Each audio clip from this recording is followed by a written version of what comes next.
Avant de parler des évaporateurs à eau, je vous propose de faire un point sur les ailettes. Les ailettes sont des plaques métalliques qui s'installent directement au contact du tube afin d'améliorer l'échange de chaleur entre l'air de la chambre froide et le fluide frigorigène. On peut les installer de deux façons différentes. Ici, nous avons donc un tube à ailettes. Les ailettes sont installées autour de chaque tube. On les appelle aussi ailettes longitudinales. Mais aussi, ces ailettes peuvent être installées parallèlement au sens de circulation de l'air dans la chambre froide.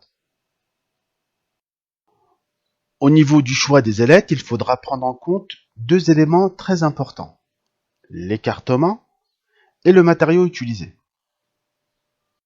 Alors au niveau de l'écartement, donc l'écartement des ailettes, c'est la distance comprise entre deux ailettes.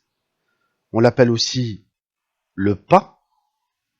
Donc ce pas, il est très important car comme nous avons dit précédemment, l'humidité de la chambre froide a tendance à se condenser, donc à se transformer en eau à l'état liquide dans l'évaporateur. Cette eau, à température négative, se transforme en glace. Donc plus le pas entre les ailettes sera petit, plus la batterie aura tendance à se prendre en glace. Donc c'est important de choisir le bon écartement d'ailettes. Au niveau du choix des écartements des ailettes, nous avons ici deux possibilités de sélection. Soit on va utiliser donc les différentes catégories de conservation des aliments dans la chambre froide. Donc nous allons préciser ces différentes catégories tout de suite après. Ou soit nous allons utiliser ce tableau de sélection simplifié. Donc nous avons ici 4 catégories de conservation des aliments en fonction du taux d'humidité à maintenir dans la chambre froide. Cette humidité relative est très importante pour la bonne conservation de ces aliments. Donc nous avons ici un tableau qui récapitule donc les différentes catégories d'aliments en fonction de leur taux d'humidité.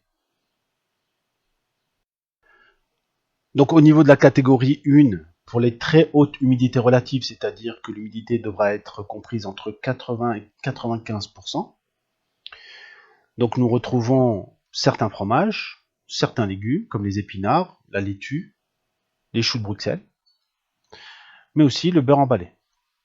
Au niveau de la catégorie 2, qui correspond à une haute humidité relative, donc l'humidité devra être comprise entre 85 et 90%, on retrouve donc la viande fraîche, les lapins, des huîtres, certains fruits et certains fromages.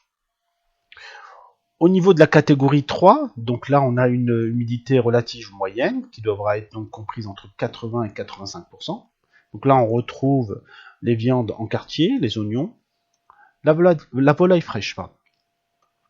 Et enfin au niveau de la quatrième catégorie, donc c'est à faible humidité relative, donc l'humidité devra être comprise entre 75 et 80%. Donc là on retrouve le lait, les crèmes, les confitures et certains laitages. Donc au niveau de la catégorie 1, le pas d'ailettes devra être compris entre 10 à 12 mm. Pour la catégorie 2, l'écartement donc devra être compris entre 7 et 10 mm. Pour la catégorie 3, 5,5 et 6,5 mm. Et enfin, pour la catégorie 4, l'écartement devra être compris entre 4,5 et 5,5 mm. Donc on voit bien que pour la catégorie 1, c'est-à-dire c'est la catégorie où le taux d'humidité dans la chambre froide est très élevé, il faudra un pas plus important, plus grand, pour éviter justement une prise en glace plus facile de l'évaporateur. Ensuite, au niveau du choix des écartements des ailettes, nous avons la possibilité d'utiliser un tableau simplifié. Donc prenons ici quelques exemples. Donc au niveau des tunnels de refroidissement rapide, il faudra choisir un pas compris entre 12 et 16 mm. Ce sont des systèmes à fort taux d'humidité. Pour les chambres froides de stockage positif à fort taux d'humidité, il faudra aussi prendre un pas d'ailette compris entre 8 et 10,5 mm. Et enfin, citons un dernier exemple. en climatisation. Donc, dans ce cas, la température du fluide frigorigène est à température positive. Il faudra prendre un pas d'ailette compris entre 2 et 5 mm. Pour terminer, on peut dire un mot sur les matériaux utilisés pour la fabrication des ailettes. Nous avons ici deux cas. Le cas général avec donc des ailettes en aluminium, donc c'est le cas le plus courant.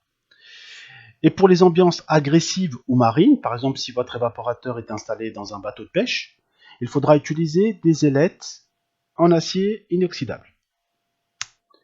On peut noter que un bon technicien de maintenance a toujours cet outil dans la caisse, donc c'est un peigne qui permet de redresser les ailettes en cas de déformation.